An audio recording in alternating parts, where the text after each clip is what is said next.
ایک دن احمد صبح کھیلنے کے لیے باہر نکلا۔ سورج چمک رہا تھا، پرندے چہچہا رہے تھے۔ احمد گیند کے ساتھ کھیل رہا تھا کہ اچانک اس نے اپنے پڑوس سے آواز سنی، بیٹا ذرا میری مدد کرو۔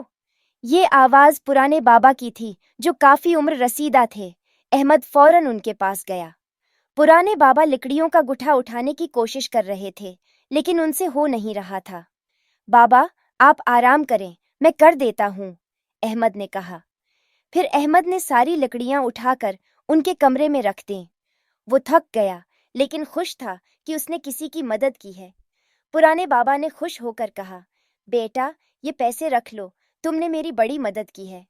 احمد نے ادب سے کہا، نہیں بابا، مجھے انعام نہیں چاہیے، آپ کی دعا ہی کافی ہے۔ جب احمد گھر آیا تو اس کی امی نے پوچھا، کیا کیا آج؟ احمد نے سارا واقعہ بتایا۔ امی نے اسے گلے لگا کر کہا، مجھے تم پر فخر ہے بیٹا۔ اسی شام پرانے بابا نے مسجد میں سب کو احمد کے نیک عمل کے بارے میں بتایا۔ سب نے احمد کی تعریف کی۔